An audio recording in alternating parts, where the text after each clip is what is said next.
You can't be like, hey, I'm here to sell you solar or roofing. Nope. They don't want to hear that. No. I approach them. I'm like, hey, how you doing, man? I'm just in the neighborhood walking around, knocking on doors, aggravating people. You available for a couple minutes to talk? And they would start laughing. Yeah. And I would get their attention. Dude, what a good break, dude. You're a door-to-door stud, man. I can do it pretty good. Yeah, you can do it pretty good.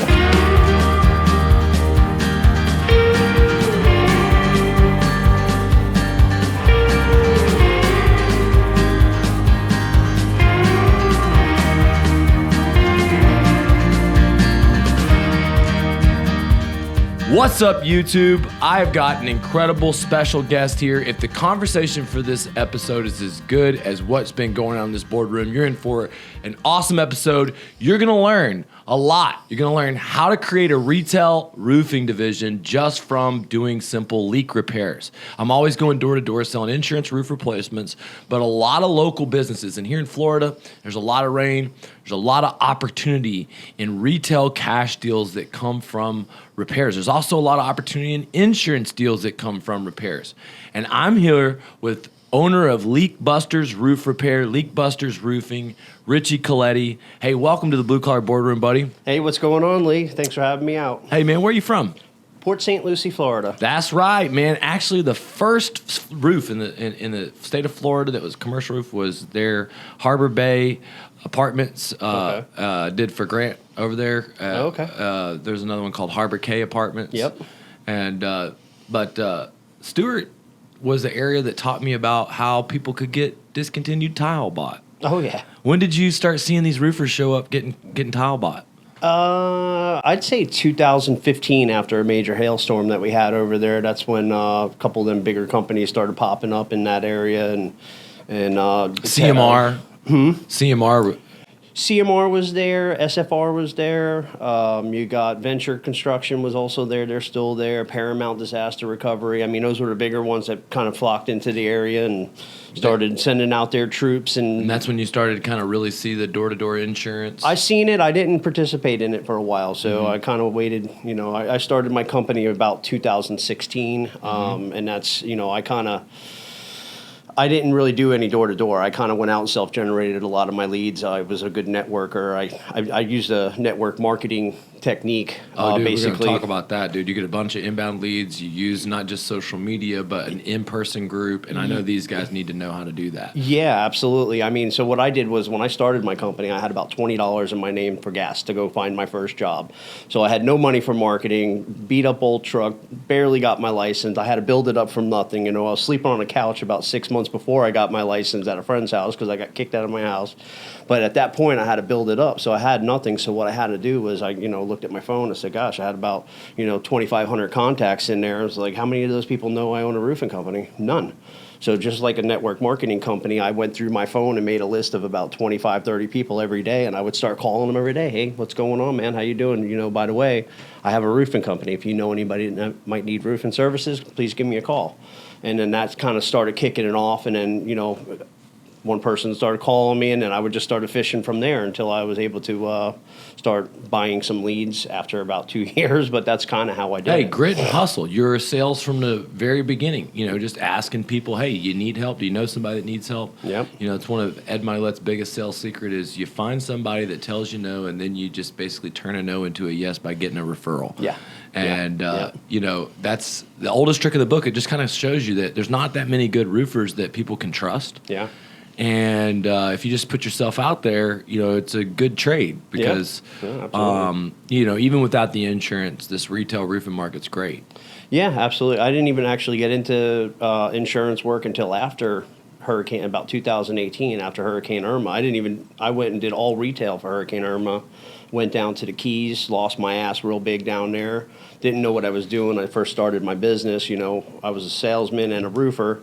And I didn't really know anything about running the actual business, so I actually lost a bunch of money and got myself $750,000 in debt in the first year. And then that's when I kind of figured out the insurance game after that. I started asking for some advice. You had a come to Jesus moment. Yeah. What was that moment? Well, that moment was I had I owed all the suppliers a bunch of money, and I had people calling me. Fortunately, I paid all the crews. That was one of the things I always did because I was a crew myself at one point. So I knew that, I had They'll come at you with a hatchet. Yeah, especially Latinos. You got the MS-13 guys mixed in. You don't pay them $150; they're coming after you. You know what I mean? So you got to pay them guys. Yeah, exactly. So I'll sell whatever I had to sell to pay them. But Right. at that point, I didn't know what to do, and I think it was late night one night. I was online, and I was like, helpforroofers.com, or something, and I somehow or another I got hooked up with I got SVG. Nice. I got hooked up with them. Talked to somebody from there. I ended up, it was like blew my mind, like $5,000. What am I going to do? How am I going to? I couldn't even afford to pay my bills, and the thought of doing that, I did it, and it was a very good entry level type of platform to where I kind of got an idea of what I was doing. Right. And then I started reaching out to people out of that network, and I started going and learning a little bit more. And I had a real big fear of the insurance. It was like It's the power of the mastermind. So the most value was in the other roofers you were talking to. Value was in other roofers, right? So I ended up getting hooked up with a guy from JT Roofing up in Melbourne, Paul. I was going to go work for him. I was going to go bankrupt, and he had a hailstorm hit. So I called him up, and I was like, hey, man. I said, I can come sell for you. He's like, well, come up here and meet me. And he said, you got a license. He's like, why do you want to come work for me? And I said, I don't want to say I'm failing. I'm about to go bankrupt. I'm $750,000 in debt. Everybody's asking me for money, and I got, you know what I mean? I didn't know what to do. I can only do so many leads and so many jobs. So, and then he sat down and kind of gave me the ins and outs of it. Yeah, he said, here, a way out of the hole. And he said, if you oversell or if you have a problem, call me. It was cool. Then I ended up meeting a couple other people through that network, and then they still work for me today, Laura and Larry, and they were insurance experts. I mean, the best supplementer in the country. And they still work for me today, but then they started bringing that insurance aspect. So then I had them to fall back on when I went and started doing the insurance work. And that's where I kind of really started making money. But then I started getting the leads because of my name, Leak Busters. People were calling me for repairs. Hey, I have some shingles blown off, and I need somebody to come fix it, whatever. So I would go out there, and now I know a little bit about insurance. And now I'm calling in claims. I think we did like 350, 400 in my first year. I was like, I didn't even know what I was doing. I'm like, sure, let's get it going. That year was good. Did you buy a boat? No, I didn't spend no money on it. I had to pay my debt, is what I did. Okay. Most roofers would have bought a boat even though there was debt. Yeah, I didn't buy no new vehicles. I didn't buy shit. I bought myself out of debt, and I did that in like less than 2 years, a year and a half, $750,000 in debt. That's badass. It's a great accomplishment. I remember sitting with some of the suppliers, and they just tell me, they're like, I got to give it to you. It's like everybody else would have went bankrupt and said, and that's the truth. And then they open up another company under a different name, and then go get a line of credit from Beacon again for another $100,000 the following week. I just bucked down. I made I did what I had to do. I had to pay the bills and get it done. So.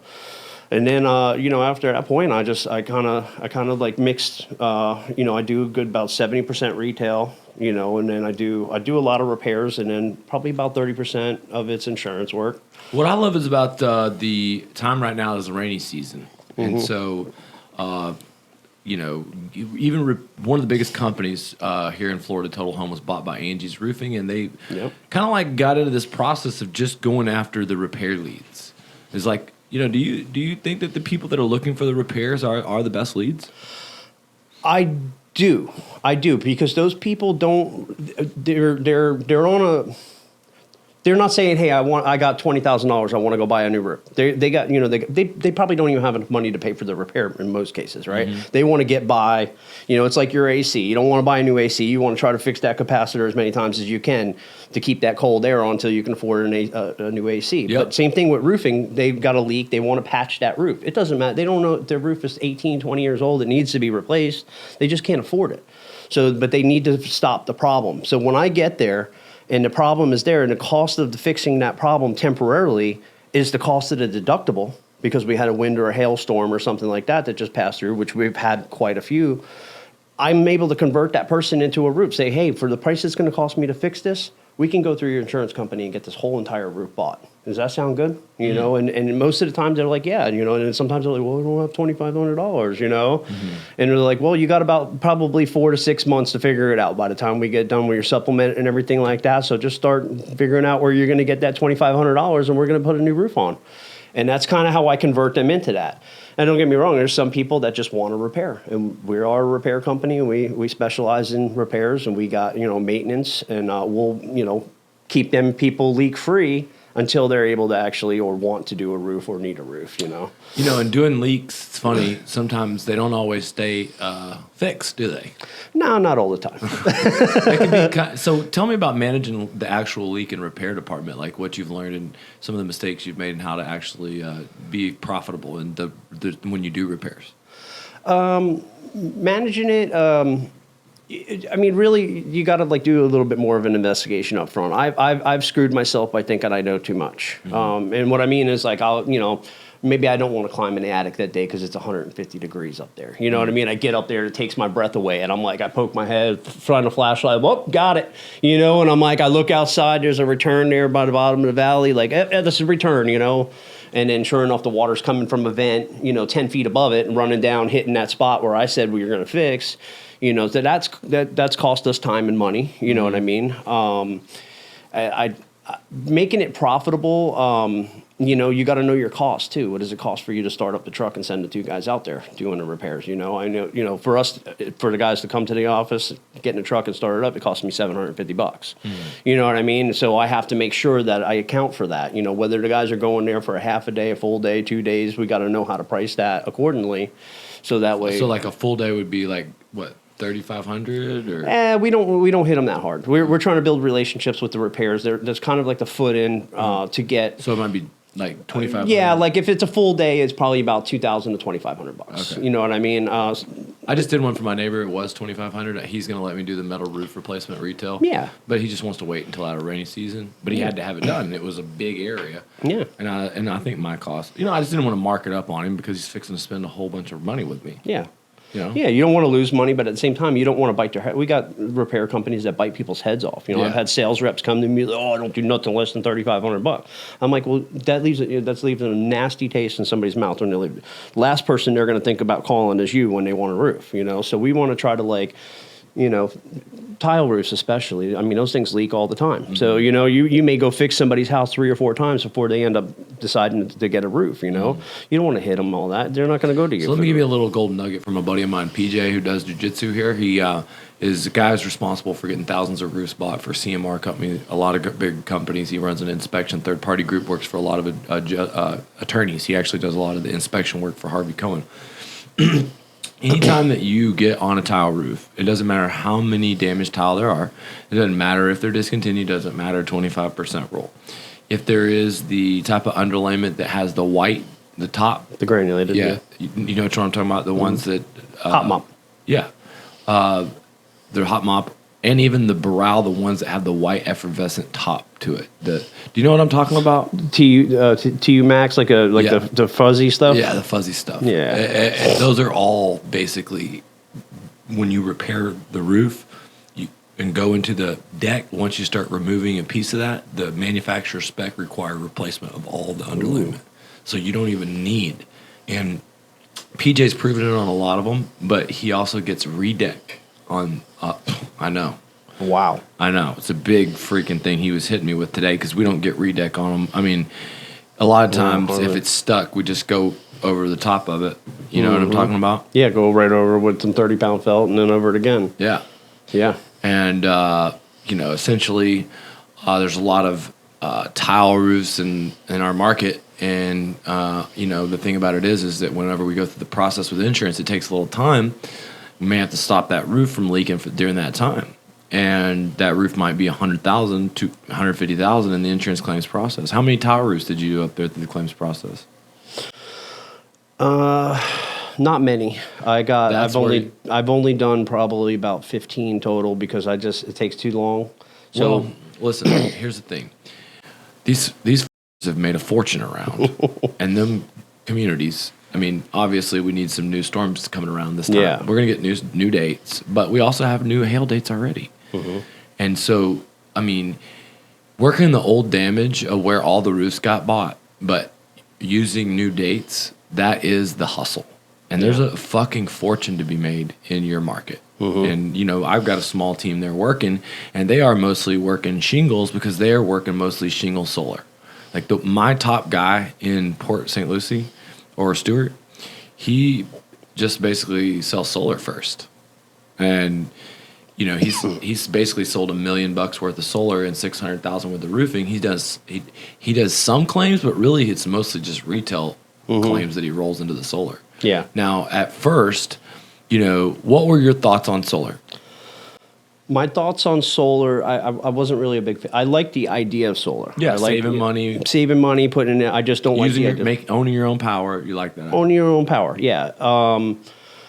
I just don't like the idea of putting them on a roof. I like the idea of other guys putting them on roofs because that creates more revenue for me. Because that's one of my biggest things that I fix is leaks on solar. It's came a long way since I do recommend when people they want to get it, I tell them get a standing seam because they got the clips and everything like that. Tile roofs are the biggest, hardest ones that they put the solar on, and for some reason they leak. I don't know what they're doing. I don't know why they're leaking so much. Maybe it has to do with what I'm talking about with the underlayment. That's what I'm talking about.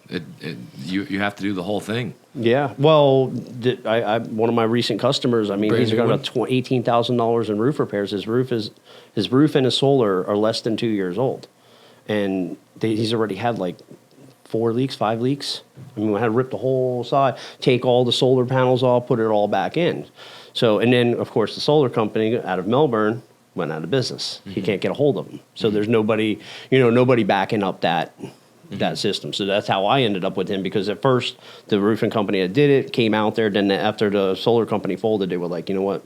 We're not coming back out to fix it. So, well, it's an awesome point that you brought up. And then recently you had some things happen that kind of changed your mind a little bit. Yeah. What happened? Well, what happened was I had a few friends of mine and, acquaintances or whatever that asked me for prices on roofing, give them prices. They were wanting us to do the roof. Asked me about solar, told them I didn't really like solar, didn't think it was a good idea to put it on a roof. And then lo and behold, I go on social media one day and I see them posting a video of, our roof going up today, and so I'm like, what the fuck are you doing?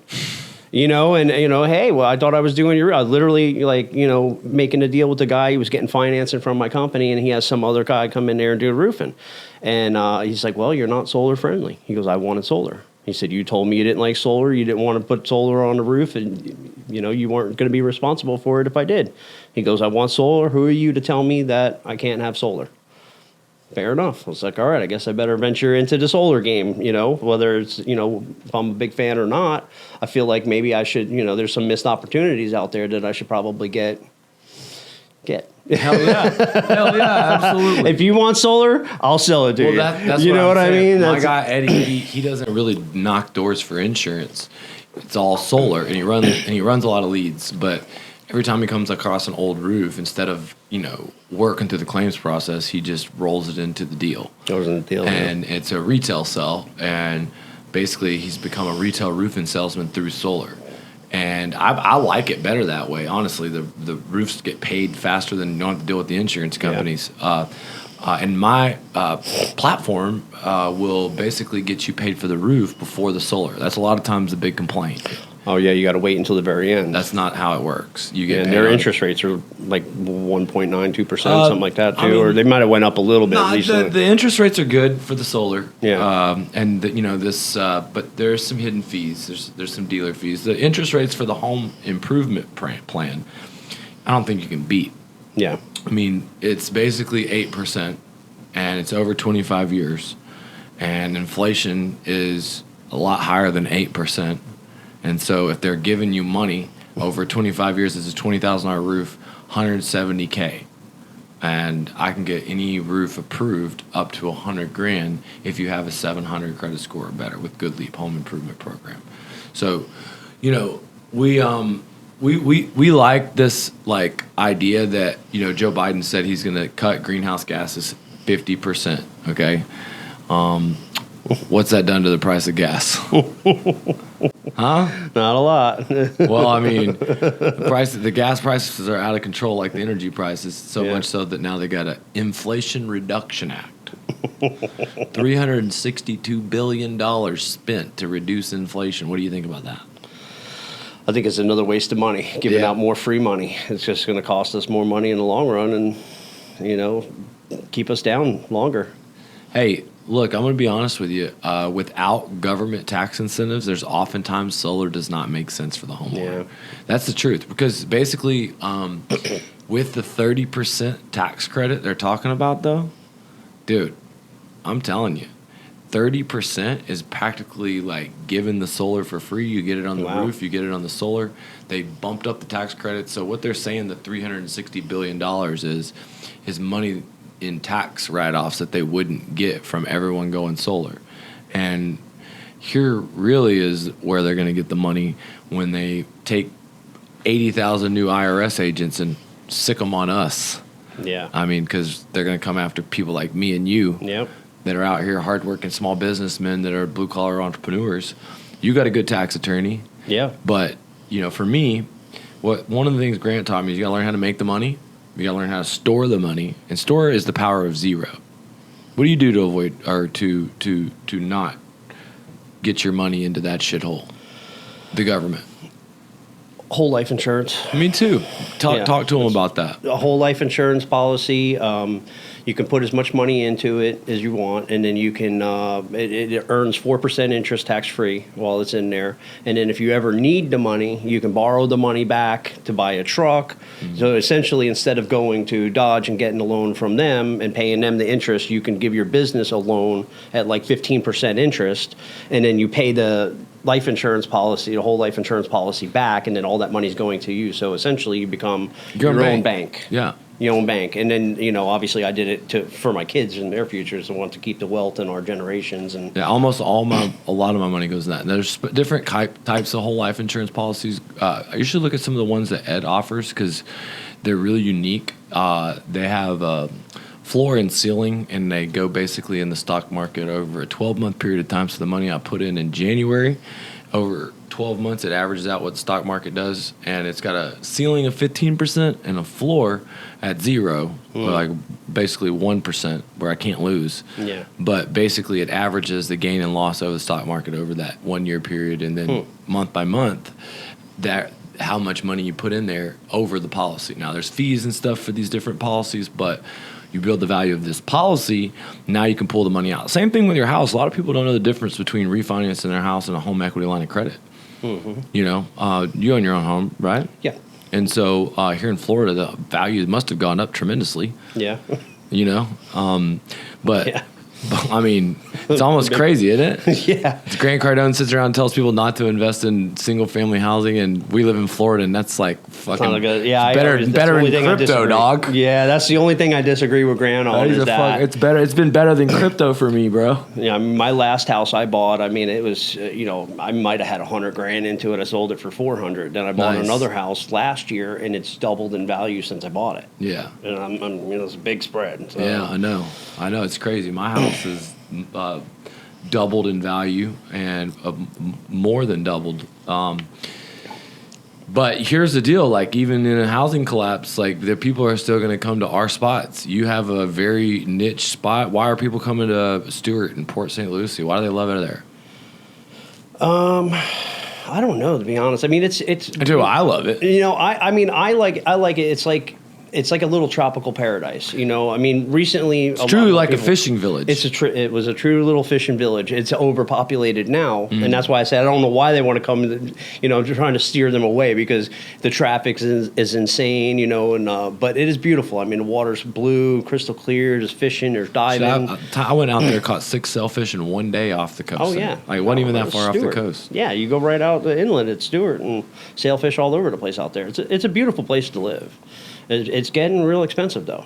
There's people, the rents are $2,400, $2,500, $2,600 a month, and I'm thinking to myself, my mortgage on my last house was $900. How are people making $16, $17, $20 an hour, even $25 an hour paying this kind of money? Well, they're not. The lady who cleans my house, her rent got raised like $3,500 a month, and you basically, it's like she had to find a new place. There's a house next door to my house. When we first rented it was $3,800, and I bought my neighbor's house. So then someone else new rented it for $7,000. Well, they're re-renting it now for $10,000. And that just goes to show. Yeah. How much over, and we moved in about a year after Irma. So, 6 months after Irma. So all that's happened very fast. Yeah, real fast. But in the value of your home, if you build the value in your home, you pull out a home equity line of credit for your business, and you're using it for resources to grow your business, then it's a loan, and there's a lot of different tax benefits to that, and you can be your own bank there too. Mm-hmm. But that's what we mean by you got to learn how to store the money. Mm-hmm. Now, one of the best things I did with Grant was when I did his apartments, I hooked up with Ben. Ben didn't get a lot of time to talk at my event, but basically I've invested with him. We had a property in Daytona. We did about $1 million worth of repairs. It was $11 million property. We put about $2 million down. We sold it for $18 million.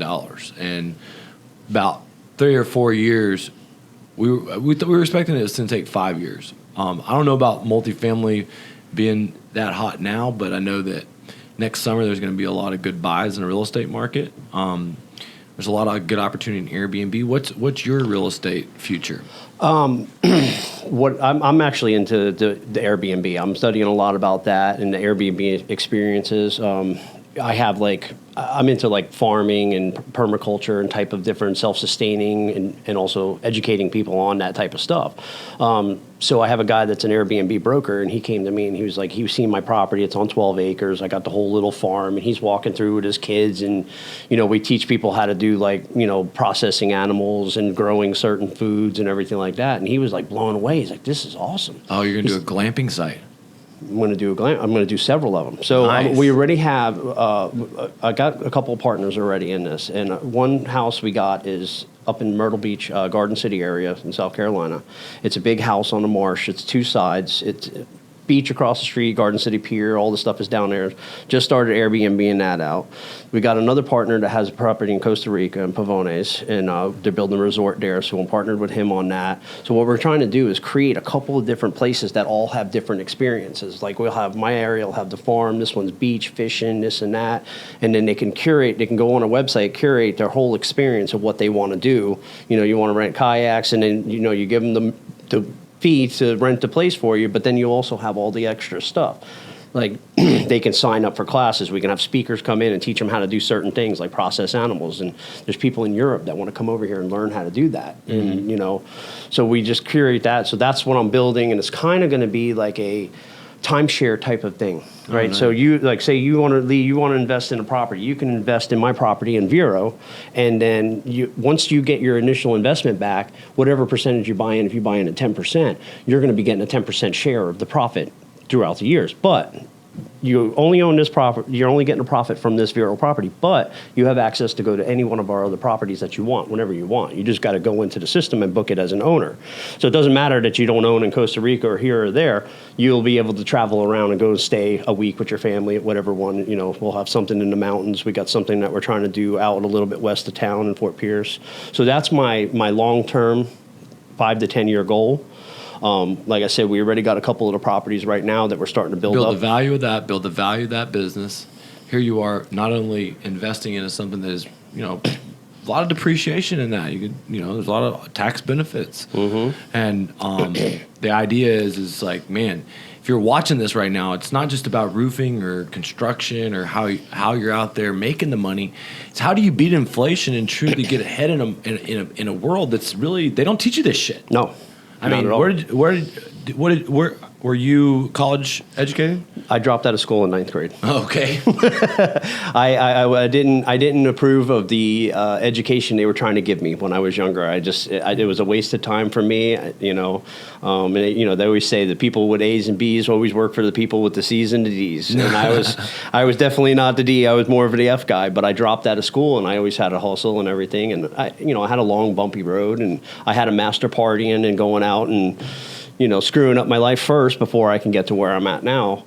But then what happens when I started getting some moments of clarity, I started grabbing a hold of people that were, kind of doing stuff that I wanted, getting mentors and, finding Yeah, whoever would talk to me. Anybody that was successful enough to hang out with me for 15 minutes at a time, I tried to clinch onto them and learn as much as I could from them, and that's how I kind of got. Yeah, that brings us to the point where, you enrolled in our mastermind, and you mastermind with other roofers, you love it.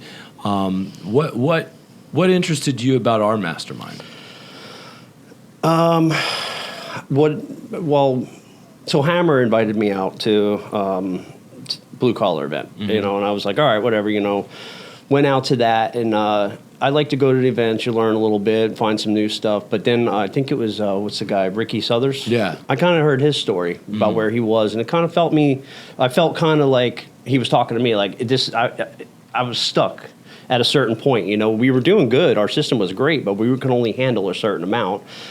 Didn't want to interview people, hire people, train people. I didn't have the time to do it because we were doing everything we were doing, but we were just kind of hitting a ceiling. And, then when I heard that song, I'm like, how did he break from there to here? I got to find out. I got to know what this is about, and then I, ask around, well, what is it? Like, how much it is about the price of a small car. And I'm thinking, I'm like, well, shit, I've spent some money on some mentors and stuff like that. Don't get me wrong. I'm not afraid to spend money, but a lump sum like that, I was like, shit.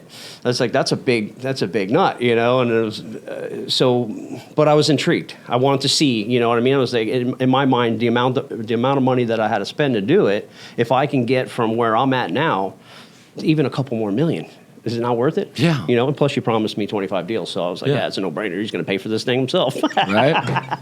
But no, so that's kind of what it was. And I just needed to be around more people that, that had a network already going, and more contacts and more connections. And, I've been following you for a couple of years. So I kind of knew what you were already doing, and I seen that it's working. And then seeing like Ricky Suthers and stuff like that, and seeing, what they're doing is working. So I was like, I know how it works with mentors and coaches. It works if you work it, right? Yeah, and really the miracle doesn't ever happen in like 90 days or 6 months. No. You start to see progress. Yeah. But, a lot of these stories Ricky's been in for years in the making. He saw massive progress at 1 year, 12 months. But you do start to see it 6, 9 months, 12 months. That's where you really start to see the gains. Yeah. And getting through this time period now, you've got group of new recruits, you got a new push. What are you kind of taking from the early as we go through? What's the biggest takeaways? So the recruiting process was unbelievable. Like I put ads out, and I get a couple stragglers, and people that were just not worth my time, and that's why I got turned off. I was interviewing and hiring people that were just garbage, and I just said, you know what, I'm just going to do it myself. I'm the best salesman I know. You know what I mean? So I let everybody else run the company, and I took over sales, and I went and sold sales. We did almost $4.5 million, $5 million before I even started your program. That was great. That's just retail. You're a hell of a salesman. So, but where's my freedom? Yeah. You know what I mean? That's the problem. That's the problem. You want to be processing if food. I didn't sell jobs. You want to be out there making glamping sites. Yes, I want to go work on my farm. You know what I mean? And that was my main goal. I want to, and I was doing that in the morning. every morning I go out there from 6 to 8 o'clock. That's awesome, bro. Nobody even bothers me until like 9 o'clock. Really? They know, like if as far I got it scheduled out in my calendar, farm time. Nice. And nobody messes with me in that time. But I just needed, I wanted to build that. I see the long-term goal, the 10-year goals of having that fully run. All I have to do is travel around and check on our properties and hang out. So you're always going to be putting out fires. Always going to be putting out fires. You're always going to be hand-holding, babysitting.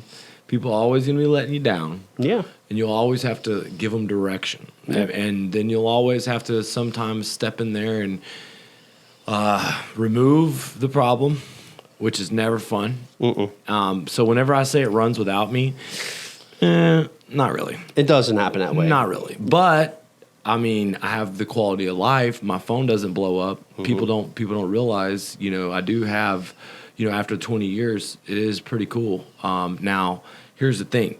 Where we're at in the process, you got a couple new recruits coming in.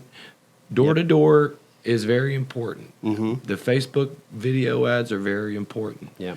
And what are you doing with the new people to get them going?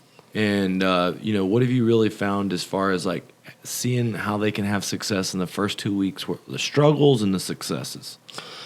So I got a group in. I had about 4 or 5 people. The group training thing has really been, I never even thought about training. Doing them through Well, I didn't even try to Zoom yet. Okay. I cheated a little bit. I got a couple applicants. Hey, can you make it here on this date? Whoever said yes and they showed up, I was like, all right, great. We're going to do a group training here, get everybody around the table.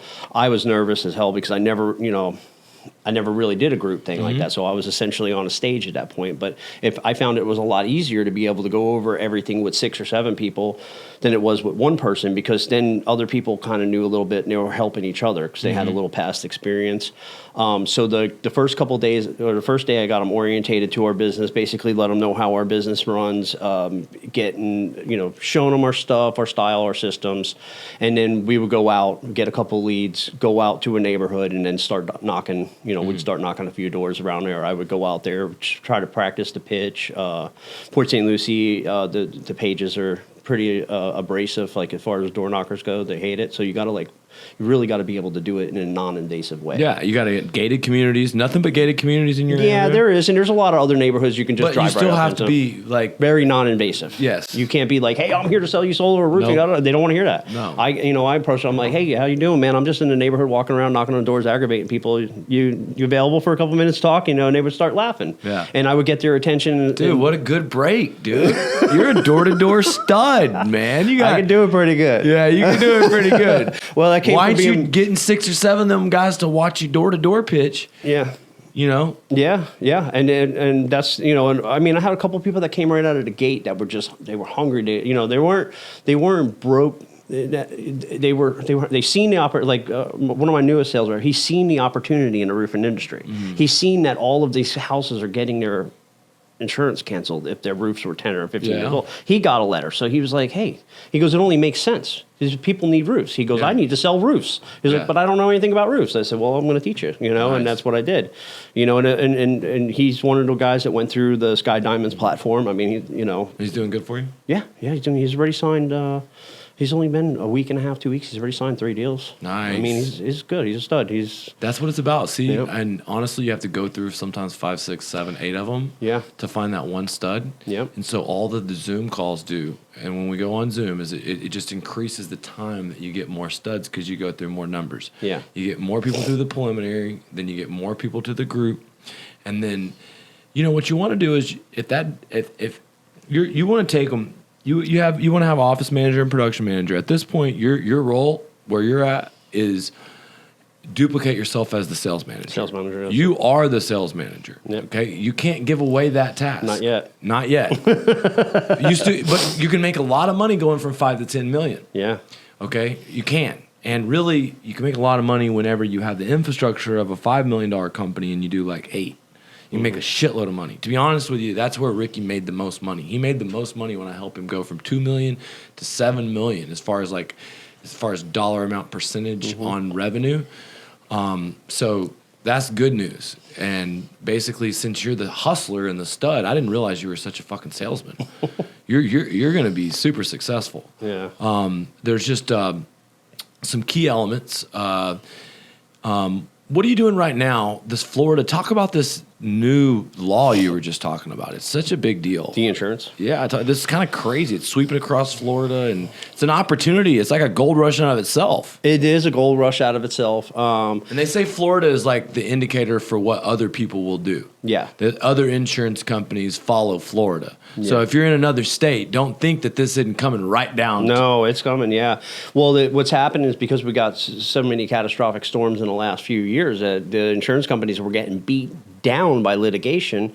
So a lot of them are pulling out of town. So what the remaining companies are doing is limiting their liability with people. So if your roof is over 10, they're down to 10. I'm hearing 10 a lot more, but it was 15 for like the first 6 months of the year.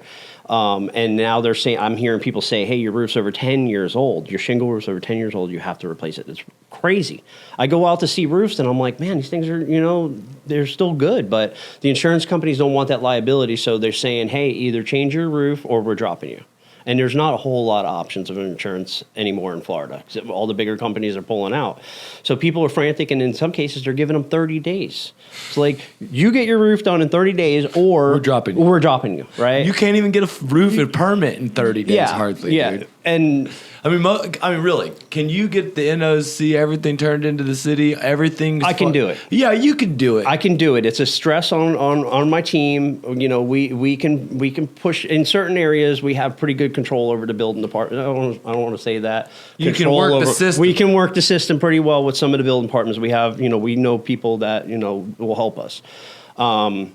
We can do it. It's a stress, but most of the times what I've been real good at is communicating with the insurance company. Hey, we're in contract with these people. As you know, materials and, COVID hit, and the building department's short staff, and they just can't pull it together. But these people are on the agenda. We're going to get them done by this date. And, I usually extend that date out about 2 months. We normally can get them done within 30 to 60 days. But how many times are these people? This is happening like crazy. I mean, our Google numbers are through the roof. We never had calls for cash roofs like this before. Yeah. No, it's we're getting a lot. I mean, most of our calls are cash. Like 70-80% of them are people. I need to buy a roof and I need to buy it now. Do you offer financing, or is there any help? We do offer some crappy financings. Before I leave here today, I need your yeah. But yeah. So.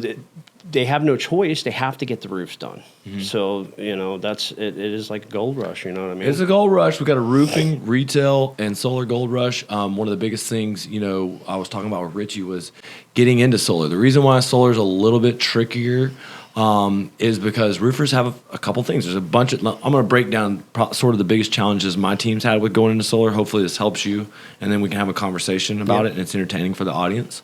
Because hopefully this is like sort of coaching / podcast too. Yeah. A lot of the roofing salesmen make their money off of roofing, and they were intimidated by solar too, thinking that, I don't understand this. Is this going to, even some of the people in our operations and process, are we focusing too much on solar over roofing? And, the truth is that with every single 10 solar projects, there is at least 40 to 50% of them where the roof's 10 years old. And if you have already had this happen with insurance companies where people are getting canceled and dropped with 10-year-old roofs, all you have to do is give an example, show that customer, say, hey, look, this is coming down the pipe. If you hadn't got this letter, you're going to get it. There's no cheaper time to do it than now. I can roll it into this program. And because Uncle Sam put $362 billion up, they're going to pay for 30% of your roof, and you're going to get a practically free roof. Oh, and so a lot of times, I don't know if I can explain that well enough. Mm-hmm. But did you know how that tax credit worked? I did. I don't. I didn't. I heard the tax credit was like down to 24% or something like that, and you can only get it if you owned a business. Okay. So there's a lot of misconceptions about that. You have to use the tax. First of all, to get the tax credit, you have to pay the taxes. Okay. You also, whether it's 1099 or W-2, you have to be paying taxes. And then second of all, the tax credit now is 30%, and that's effective January 1st. Wow. Now, there's not a real jurisdiction of how that tax credit is used. And if you have to do the roof to do the solar, it was a part of the project. Okay. And if you throw the battery in, it's a part of the project. And so batteries are pretty expensive. They're like $12,000 a piece. Average home might need a couple of batteries, 20 grand. But if you can get batteries at $6,000 off, if you can get a roof at $6,000, a $20,000 roof at $6,000 off, mm-hmm. That's taking all the profit out of the job. They're getting a roof at cost. Yeah. They're getting a roof at cost. Yeah. And so for someone that's hardworking that gets a 30-day letter and, you want to see if they can get approved, they have a high electric bill, it rolls in together. That guy, Eddie, I'm talking about, that's selling your market, he starts with, hey, we've had a ton of customers in the area complain to us. We did a bunch of roofs, but inside of those homes, their power bill's been out of this world here recently, and a lot of it has to do with home efficiency, and they offer just a quick checkup. But Another thing is it's actually harder to sell, like, because you don't need solar, you need a roof. Yeah. It is, and there's a lot of bad negative feedback in my area. You know, you go on, like I told you before, we have all these Facebook group pages and the mom groups and all these other groups, and I mean, it's all day, every day. I can get in there right now and somebody's bashing solar. You know, one person goes for, you know, what do you think about solar? And there's 30 people that give all the negative cons about it. So it's definitely a hard sell in our area because everybody goes to that page to get advice, you know. So one thing about what I just heard, and it's called cognitive bias. Tell them about how you get a bunch of jobs from these groups after you think about it like this. You think sometimes because you get a lot of jobs from Facebook and that you pay attention to the groups that everybody does. Yeah. True. And I do the same thing, okay? Yeah. I'm very biased about I think I love door-to-door sales, so I'm biased. I'll make videos of me videotaping door-to-door sales. Not everyone thinks that's so entertaining. It's like, Lee, come on, bro. You're going up to strangers, getting thrown off porches. Is it really all that much fun? Yes, it's Sometimes a lot of fun. is. It's a lot of fun. But the average layman is going to be like, what the fuck is this joker doing? You know what I mean? Yeah. It's biased. You know what I mean? So the people that are bitching on Facebook are the same people that comment on my Google 1-star review. These guys knocked on my door, no soliciting. Some people are bitchers like that. But, I mean, really, a lot of people don't understand it. They like to point out how my most viral video from this podcast was Daniel, my director of solar, doing a solar pitch. And the reason why it went viral is because everybody said it was a scam.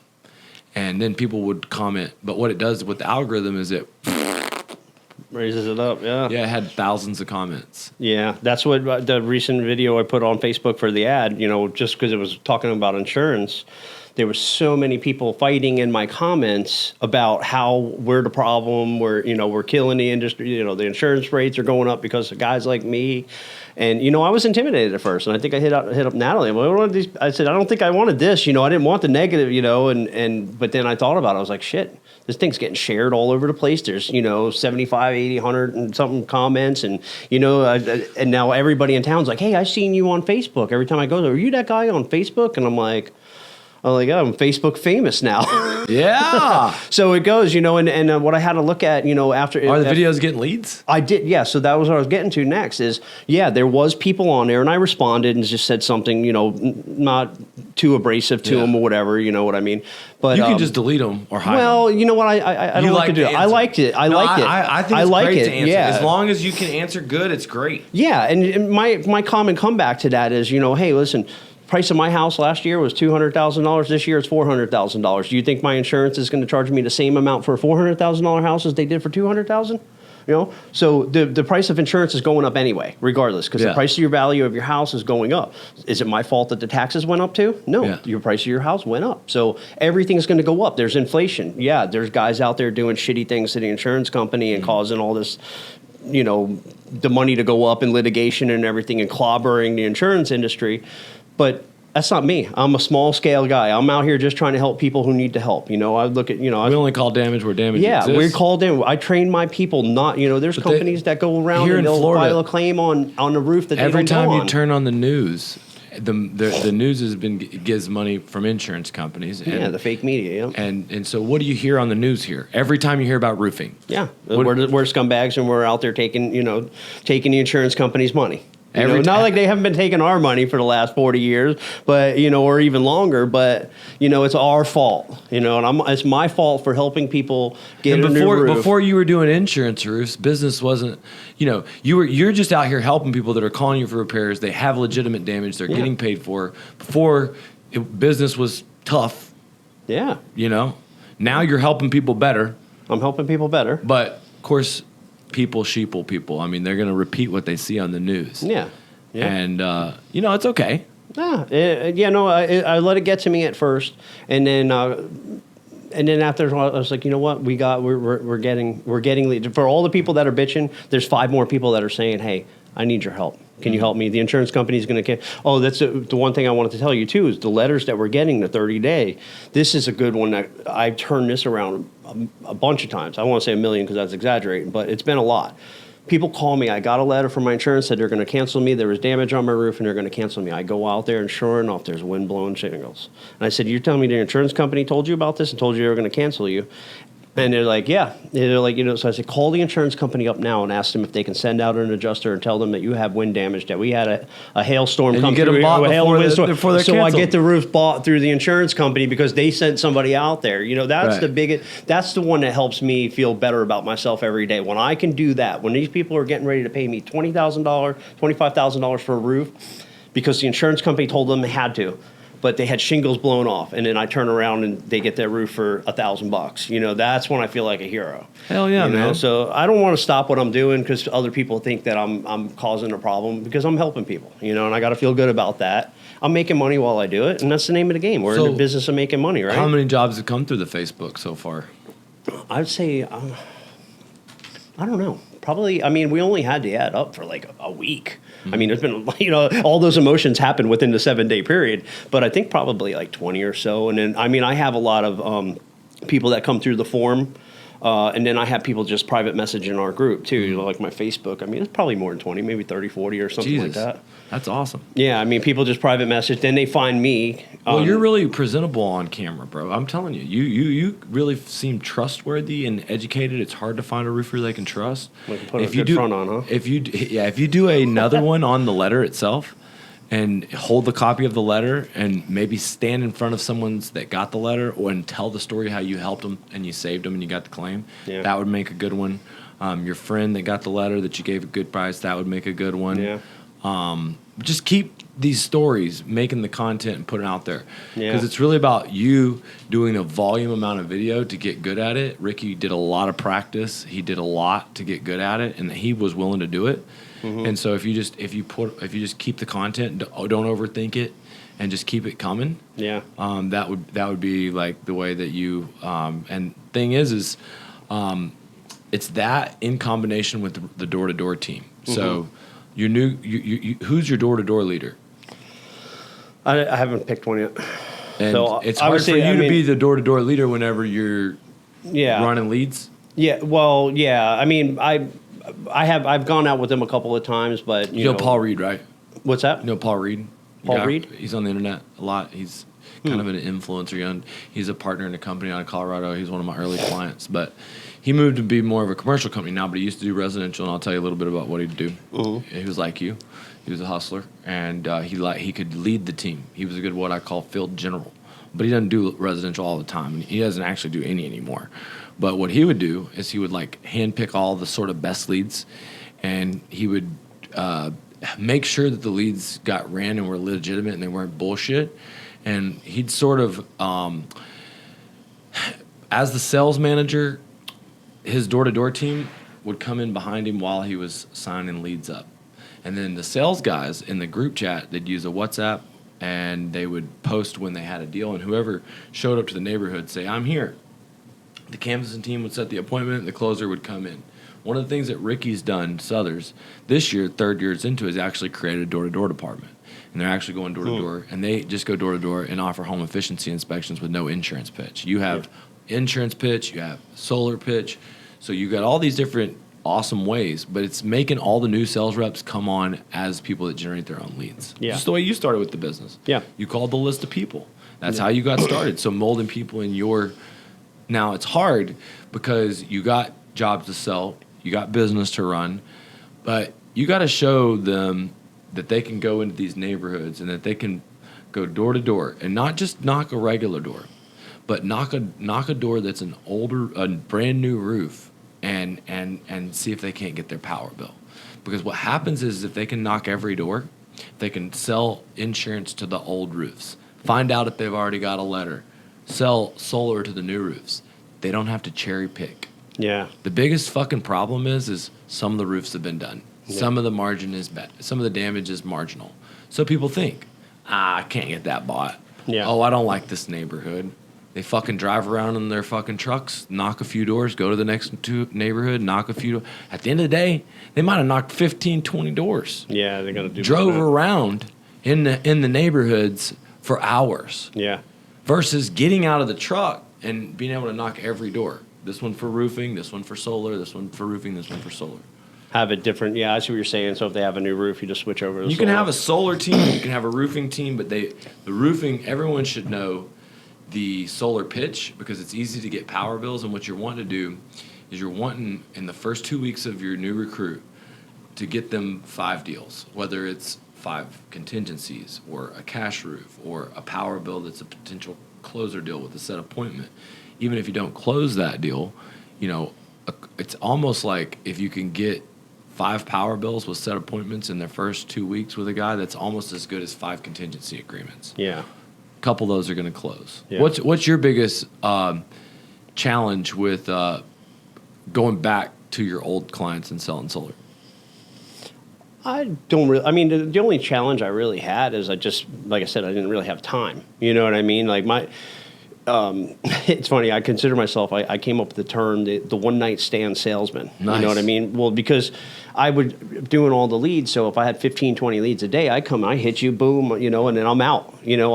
I don't follow up. You know what I mean? I don't have time to follow up. I have 10 or 15 more leads to go out do the next day. So, going back to my old clients, I don't have time to do that. You know what I mean? Now that I got other people out there doing some of my stuff for me, I've found more time. Since I signed up with you guys, I just said, you know what, I'm taking back. I said, I'm not going to be able to run on the front line like I'm doing and then be able to capitalize off of this. You got program. old leads you can follow up on. Yeah. There's a ton of money in. You can basically reset those deals. You also can sell old leads solar because you already made one pass at them for roofing, but even though you didn't sell them roofing, you could probably sell them solar. Yeah. And the best thing you can do, to be honest with you, is to just turn over all the old leads and let me sell them and let you basically get half the commission. And you're going to see it through. Every deal that we get, I'm going to invite you to the close. You're going to watch it, and you're going to believe it when you see it. And then you're going to start texting and reaching out to all the old ones yourself. Yeah. And that's really what we need to do. Because the biggest area for added profit without any extra money is going to be reaching out to your old clients. Yeah. Especially people that you've done roofs for in the last year. Yeah. Because they can benefit from this. Hey, what's up? This is Richie. Hey, I already did your roof. Everything's good. Don't worry. That's not why I'm calling. Hey, this $362 billion that they just approved, there's some money on your roof. They're actually giving you money on your roof. I wanted to reach out to you and talk to you about it. Huh? What? What are you talking about? Well, look, I was always against putting solar on a roof, but when I put solar on my own roofs, they don't leak, and I guarantee it. So reality is power bills are going up. They're going to continue to go up. And solar makes sense in the Sunshine State. As a matter of fact, Ron DeSantis, he scrapped the solar bill. He believes in it. I believe in it. So here's the deal. I just need a copy of your power bill. You may qualify for tax credits on your roof. Now, that's just not talking about the money you're going to save on solar. Yeah. Hell, your roof was already $20,000. You might get $6,000 off of your solar just because you did a new roof. No, really, yeah. So here's what I want to do. I need a copy of your power bill. Do you know how much you paid last month in power? Do you know how much it cost? Look, here's the deal. If you could get gas right now for $1.50 a gallon for the next 25 years, wouldn't you want to figure out a way that you could get a gas card that allowed you to not have to deal with rising fossil fuel costs? Because look, cost of power is only going up. Sucks to look down there and see that rise power bill, doesn't it? So look, let me show you why it's actually better to own your own power. All the extra power you create, you sell it back to the grid. You actually roll your electric payment back to zero. And it all starts with zero money down. And if I can't save you $100,000 in 50 months, if I can't save you $100,000 over the next 20 years, we won't do it. If I can't figure out how to, That's a good formula. if I can't figure out how to save you a payment, if I can't figure out how this is not going to save you money long term, we won't do it. But I mean, all politics aside, all climate issues aside, it's in the news, and $362 billion is a lot. Everybody wants money. Yeah, and there's a lot of people that believe in that, the Green Deal and all that too, because obviously we wouldn't have the leadership. Those in the are country. called easy deals. Those are called fucking easy closes. That's like when I go sell a roof and there's two gay guys. It's the easiest sell in the world. They're like, oh, you're such a nice kid, nice guy. I'm like, oh, wow. Sign right there. Let me get the fuck out of here. Or if they got a Prius in the driveway or something, they're going to buy some solar. Exactly, man. So, talk to me a little bit about, a young guy, older guy, someone that's going to come get mentorship from you, like learning this business from you, learning kind of how you become a blue collar entrepreneur, and you kind of have, you have your quality of life, even though you're busy, you still find time for your farm. You built kids, yep. $4 and $5 million business, even before you even get to this group. This group hopefully helps you hit 8 figures and get, 7 figures more a year in real estate, and, execute your plans in this big travel plan. I love that. I think it's awesome. What do you think Leak Busters Roofing offers to the young entrepreneur in mentorship and guidance through that path? Well, we could teach, I do have some younger businesses that I do mentor. Nice. Like already been doing that because I've failed so much in my first year or two. Like I've made not all of them, but I made a lot of mistakes. So I've already had experience on how to get past that. So I'm able to guide them a little bit how to avoid some of those mistakes that I made. Not everybody always listens, but there are a couple that have listened to everything I said. And I'm watching these kids explode in their business right now just by the stuff that I'm telling them, things, hey, I did this and it didn't work. I tried doing this, it worked. Now they're doing that. But it's, I could also have I do want to, it's funny you say that. I want to mentor younger kids in our area, teach them sales. You know what I mean? There's things that they don't teach in school. Like I want to be able to teach kids how to go from having nothing. I started with nothing. I had to borrow $20 for my first tank of gas to go find my first job, and then built up the company from there. So I want to be able to teach these kids how to do that kind of stuff and some of the different techniques I used and how to get your name out without having any money. I was, my first couple of years, I was broke as shit, but, I went out and I still was able to learn how to network with a lot of different business owners and other people that, had money and everything and learn what I needed to do, how to get good mentors and not have to pay for them. You know what I mean? There's certain things that I've done in my time that I'm really good at. And that's what I'd like to, want to start teaching people, giving back a little bit, teaching them how to do that. You got one hell of a market, one hell of an opportunity. You got more leads than you know what to do with. They're buying roofs out there. Some of the richest people in Florida, residential, commercial. Basically this storm season. You know what they're saying? Saying 76% chance that the east coast of Florida gets a Cat 3 storm. Yeah. And do you remember? There's been a couple times where was it Dorian? What were you doing during? Remember that storm that almost hit that just came right up to the edge? That was a couple of years ago, right? Yeah. Yeah. It was like almost. Oh, we were having a hurricane party waiting for it. We got all our trucks and everything ready to go. And we were like, yeah, let's. Stayed right off. Yeah, and it just grazed it. You know what I mean? I think, Matthew was another one that came and teased us. I mean, in all reality, Irma teased us too. I ended up going, because the Keys got hit. So, it was my first year in business when we got that. And my buddy's like, hey, let's go down there. We're going to make millions of dollars. And we did, but we spent it. And while I was away, I had somebody in my office stealing a bunch of money from me, and that's what put us into the severe $750,000 in debt. But yeah, we haven't really got, since I've had the company, I mean, we've got hailstorms, we've got grazed by a few hurricanes. I mean, we've got some small stuff, but we're ready. I'll tell you, anybody wants to come from anywhere in the country, Stuart, Florida is a perfect place to build a life as a roofing salesman and professional. You can fish, you can play golf, there's not as much competition in that market. And I believe there's little pockets of Florida where there's just badass roofing opportunity, and it's just one of them. I mean, It pays better than Orlando. It pays better than Tampa. It does, yeah. It's got tile. It's got metal. I mean, shit. It's a great market. Metal's exploding over there. We're teamed up with Extreme Metal Fabricators out of Stewart, and I mean, we've been cranking metal. That's one of our biggest things. Well, talk to me a little bit about my buddy Ben, who's blown up a awesome little gutter business.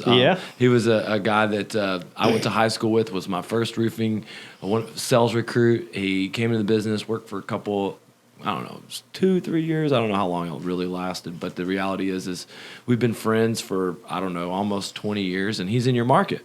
He is. He's in my network group too, as well. So that's how I know him. So we're in a group together. We all kind of business owners refer other businesses, and he's blowing up. We got to find him some more help. Just like any other gutter guys. Well, he told me that he wants to come down here and spend some time and get some coaching and get some help. And so, Ben, we got to get you down here. But when it comes down to it, he's doing gutters. Gutters is a huge business here. He's blowing up at the seams. Yeah. We need more gutter. I mean, we need more gutter labor to keep up with the demand. I mean, everybody needs gutters, and I know I got 3 gutter companies because they get so busy because they're so small because there's only so many guys doing the gutter work itself. Right. So it's hard, so you have to shift your gutter work around to a couple different companies, and they're all owner operated, because somebody has to do the quality control. So I'd like to see them find some it's help. always hard to let go. Mark Ramey, a buddy of mine, he's got multiple gutter trucks, and you have to find the crew leaders for each one. You have to find the people and train them, and you do have to kind of let go, let people make mistakes. Sometimes people get over on you a little bit, and it's just one of those things. But the network, talk to me about your little group and how you got into that and how you maximize that. All right, so I've been in the group for about 4 years now, I guess it was. And what it started out a couple of us in just like a little restaurant, a Chili's or something like that. And then now we rent out a meeting room at a golf course, Saints Golf Course. We have about 170 to 100 people that come in there. And then we're basically an online group. We meet once a month. And then what happens is you get... So people are asking, everybody's on Facebook. We add everybody to all of the local pages, the garage sale pages, the mom group pages, every different page there is, the Port St. Lucie help page. Add all these people to that group, and somebody says, hey, I need a roofer. Well, then you'll see leak busters. You know what I mean? And people write a referral. But then what happens is you get your customers, your clients, from there. So when they see that, they're hiring us because when we go to the house, they're like, oh, you got recommended like 30 times on this group, well, then they become a referral partner too. So after you get done with them and you do a good job. My God. So now we got all the moms and everybody else. Who put this group together?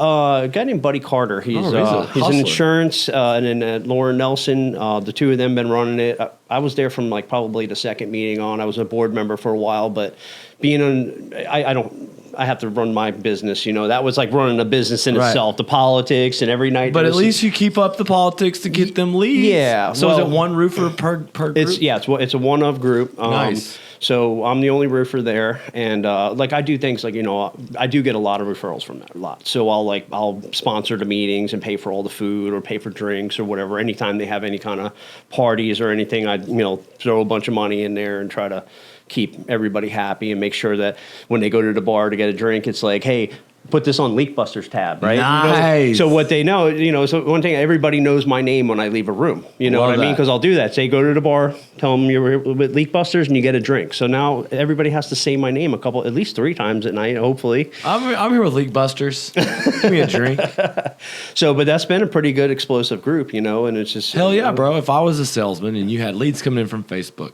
leads coming in from Google on, I need to do my roof now, you're Leak Busters. Mm-hmm. You got leads coming in from this group, organic referrals with 30 people referring you. You got area to go door to door where you can get any roof bought by insurance. You got a fucking gold mine.